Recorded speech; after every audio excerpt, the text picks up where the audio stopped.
Help us! Help, please!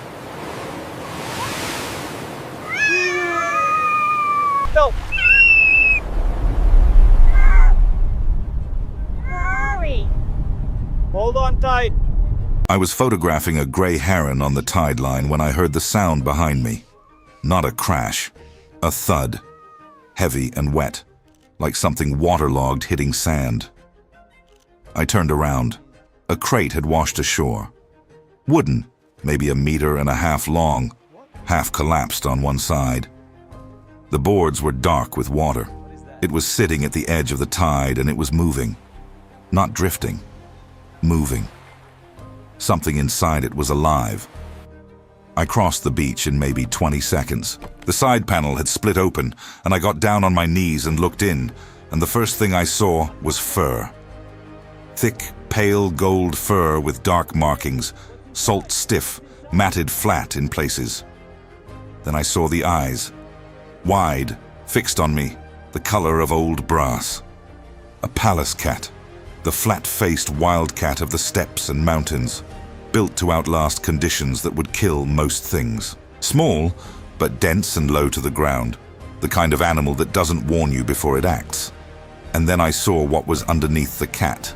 A hand, dark, small, fingers no bigger than my thumb, curled tight in the fur at the cat's chest. I followed the hand to an arm, the arm to a body. A gorilla infant.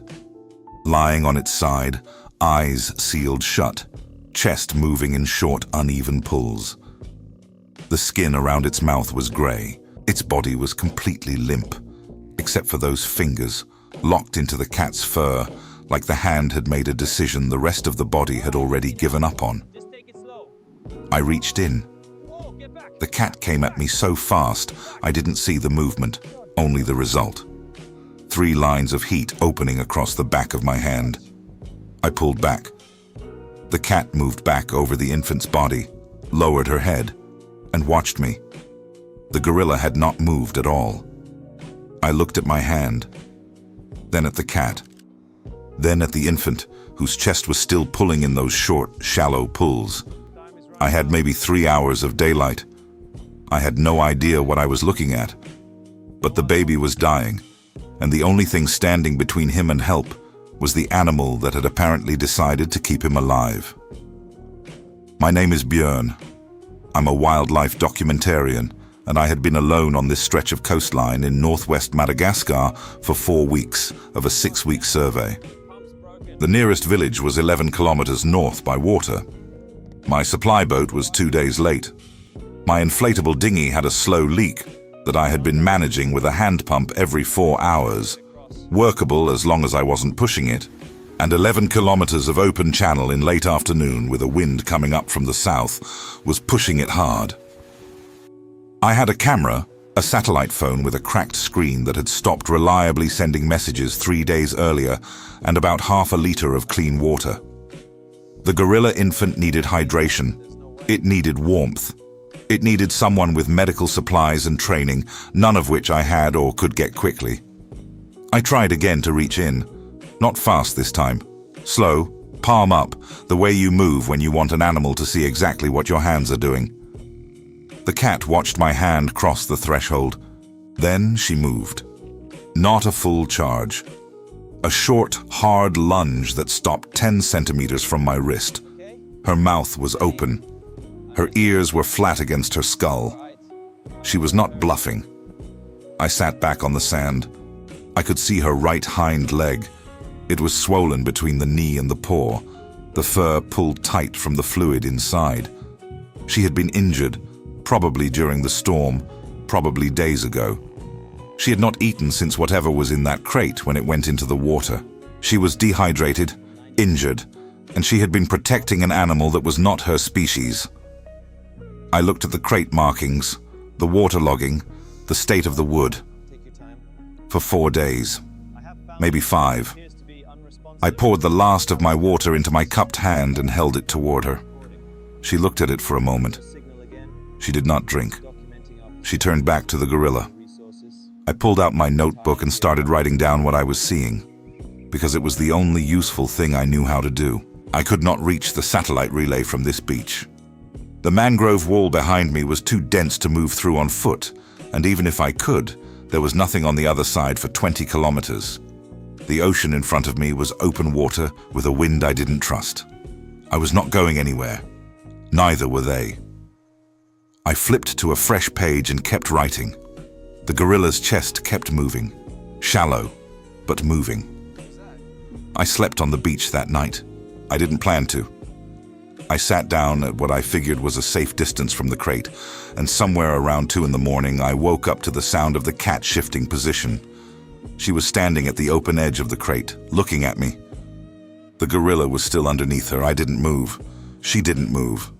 We stayed like that for a long time, in the dark, with the channel moving behind us. In the morning, I tore open a packet of dried fish from my emergency kit and placed 2 strips on the sand about halfway between us. Then I moved back to my spot and waited. The cat looked at the fish, then at me, then at the fish again. She didn't eat it. What she did was stand up, step out of the crate, and walk toward me. Not toward the fish, toward me. She stopped about 60 centimeters away, and she sat down. Her tail moved once, then went still. Her eyes stayed on my face. I did not move. She sat there for 4 or 5 minutes. Then she stood, walked back, stepped over the infant's arm, and lay back down across him.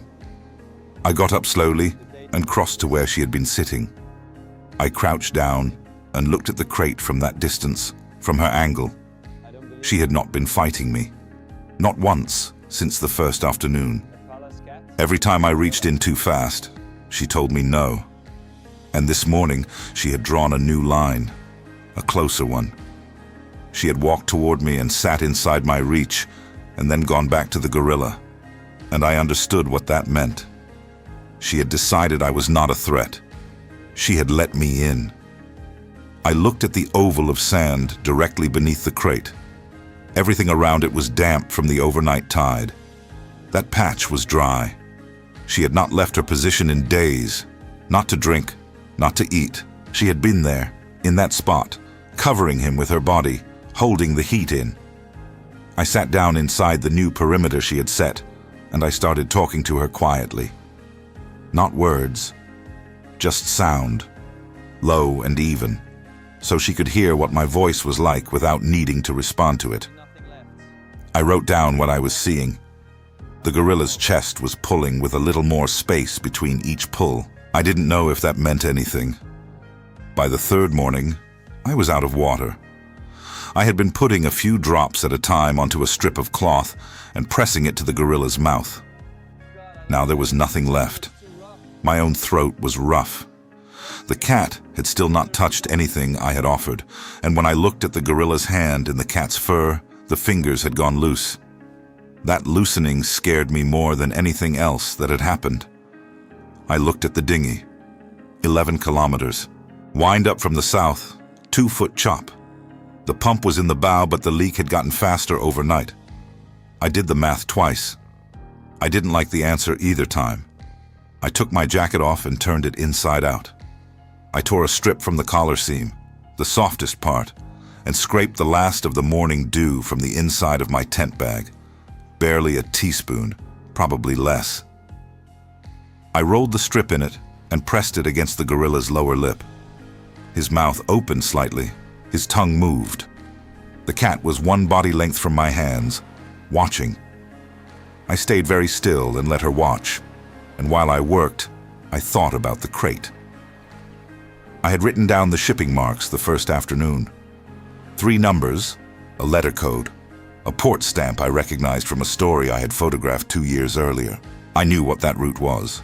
Small boats running between the Mozambique coast and bayas further east, occasionally rerouted through Madagascar when the main corridors got too much attention. Wild animals loaded into crates without enough water, without temperature control, sold before they were shipped and sometimes dead before they arrived. The gorilla had been maybe 5 weeks old when someone put him in a box. The cat was cargo too. Rare enough in good condition to be worth more money than most people in that channel would see in a year. A storm hit the ship. The crates broke loose. These two ended up in the water together in the dark for 4 or 5 days. And something happened in there that I cannot fully explain. She had no reason to protect him. She had every physical reason to see him only as food. But she had not. She had covered him and held the heat in and stayed, and she had been doing it before I ever arrived. I pressed the cloth to his mouth again. His throat moved. He was swallowing. I tore another strip from the jacket lining and went looking for more dew. The cat's eyes tracked my hands the whole time. His fingers tightened slightly in her fur. I wrote that down. The supply boat arrived the next morning, late, low in the water, crew of 2 who looked at the crate and told me flatly that they were not putting a wild cat with claws like that in a boat that size. I told them both animals or I stay. They took us all. The case drew attention quickly. The shipping marks I had photographed matched an open trafficking investigation being coordinated through Interpol's Wildlife Crime Unit. Both animals were placed into the care of an international rehabilitation program with the facilities and clearance to handle the situation, which is how they ended up at a center outside Stockholm. The rehabilitation center had experience with great apes, but not a situation like this.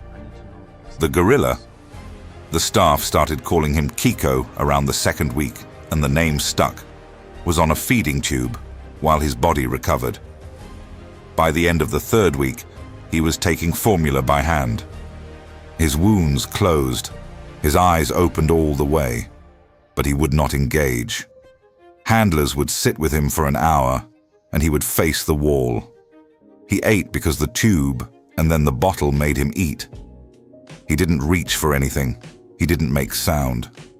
The staff used the word shutdown in their notes, and I read those notes because I had stayed in Stockholm and went to the center when they let me in. The cat was in a separate enclosure. Her leg had been treated, a break that had already started to mend on its own, which the vet said was remarkable given the conditions. She was eating. She was recovering faster than anyone expected, but she paced, back and forth across the full length of her space, pausing at the far wall, turning, going back. Hours of it, every day. 6 weeks after the supply boat, a coordinator named Sophia called me. "We want to try something," she said. "We need you here." I drove to the center the next morning. They brought the cat through a connecting corridor toward Kiko's enclosure. I stood to one side. Sophia had her hand on the latch. The cat paused at the threshold. Her ears moved forward. Sophia opened the door. Kiko was in the far corner, back to the room, the way he always sat. He didn't turn at the sound of the door. Then he turned. He crossed the floor on all fours, faster than I had ever seen him move. He crossed the whole length of the enclosure, and he put both hands into the cat's fur and pulled himself against her chest. The cat lowered her chin onto his back. She stopped pacing. He made a sound I don't have a name for. Low, continuous, starting somewhere deep in his chest. And he held on. Sophia's clipboard was at her side. I watched her set it down on the floor without looking at it. Behind the observation glass, 3 researchers had stopped writing. One of them took her glasses off. Nobody spoke. I looked at the cat's face. Her pale gold eyes were half closed. Her breathing had slowed all the way down, the kind of breathing a body does when it has finally stopped waiting for something. I had to look away for a moment, not because it was too much, because I had spent 6 weeks in a Stockholm hotel room telling myself I had done the right thing. Bringing them in, choosing the center, letting other people take over. Standing there, I understood that I had never been the one doing the saving. I had been the 3rd thing in that crate. The one she decided to let inside the perimeter. That was all I had ever been. They kept the animals together after that. The center hadn't planned for it, but the records made the case clearly enough. Kiko ate. He gained weight. He began to play. The cat's pacing stopped the day Sophia opened that door, and it did not come back. The trafficking route through the Mozambique Channel is still running. Different boats, different ports, the same crates. The storm that put these two in the water together was weather. It will not happen again in the same way. But in a green field outside Stockholm, in the long light of a late afternoon, there is an adolescent gorilla lying in the grass with a small Pallas cat asleep against his ribs. A wooden chair stands nearby. An empty coffee cup rests on the arm.